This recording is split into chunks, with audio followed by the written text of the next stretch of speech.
मर्यादा पुरुषोत्तम भगवान श्री राम को सनातन संस्कृति का आधार माना जाता है। भगवान श्री राम विष्णु जी के अवतार हैं। रामचरितमानस के अनुसार भगवान श्री राम के शासनकाल को राम राज्य कहा जाता है। भगवान श्री राम ने अपने जीवन काल में हमेशा एक न्यायप्रिय और प्रजाप्रिय राजा की तरह शासन किया। भगवान श्री राम ने हमेशा रघुकुली रीति सदा चली आई, प्राण जाई पर वचन न जाई के आधार पर अपना कर्तव्य निभाया। इसी कारण अपने पिता राजा दशरथ के कहने पर राजधर्म और वचन के पालन के लिए भगवान श्री राम 14 वर्षों के वनवास पर भी चले गए। अपने जीवन काल में भगवान श्री राम ने अपने वचन और धर्म को हमेशा अपने स्वार्थ से ऊपर रखा। हम सभी भगवान श्री राम को सियावर, विष्णु अवतार, रघुनंदन, मर्यादा पुरुषोत्तम, भगवान श्री राम और श्री रामचंद्र जी के नाम से जानते हैं। भगवान श्री राम के इन सभी नामों के पीछे कोई ना कोई पौराणिक कथा अवश्य है। श्री रामचरितमानस और रामायण जैसे धार्मिक ग्रंथों के अनुसार भगवान श्री राम का जन्म त्रेता युग में अयोध्या नगरी के रघुकुल वंश के राजा दशरथ और उनकी पत्नी कौशल्या के घर में हुआ। राजा दशरथ कई वर्षों तक संतान सुख से वंचित रहे थे। इसके बाद ऋषि मुनियों द्वारा बताए गए उपायों को करने से राजा दशरथ की तीनों रानियों कौशल्या, कैकेयी और सुमित्रा को पुत्र रत्न की प्राप्ति हुई। माता कौशल्या के पुत्र भगवान श्री राम हुए, जो श्री हरि के रूप थे।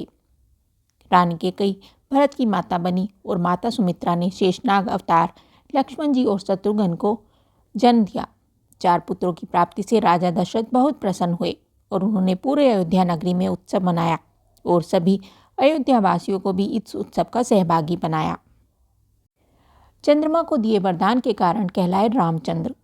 भगवान विष्णु के धरती पर श्री राम रूप में जन्म लेने के कारण स्वर्गलोक के देवता बहुत प्रसन्न थे। इसी कारण जब अयोध्या नगरी में दशरथ के पुत्रों के जन्म का उत्सव मनाया गया, तब भगवान सूर्यदेव अस्त होना भूल गए और अयोध्या नगरी में रात नहीं हुई। रात ने भगवान विष्णु से कहा कि मुझे भी आपके राम रूप के दर्शन करने हैं। तब विष्णु जी ने सूर्य देव से अस्त होने की प्रार्थना की।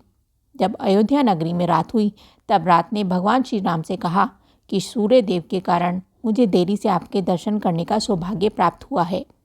भगवान श्री राम ने इस देरी के फलस्वरूप रात को वरदान दिया कि इस जन्म में उनका रंग रात के रंग की तरह ही रहेगा।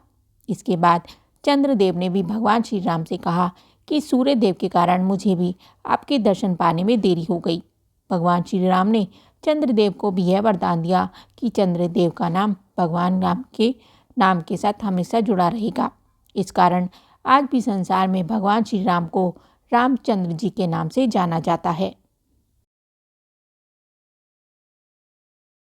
ये कथा आपको कैसी लगी हमें कमेंट करके ज़रूर बताएं।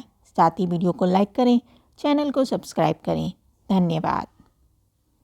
जय श्री राम।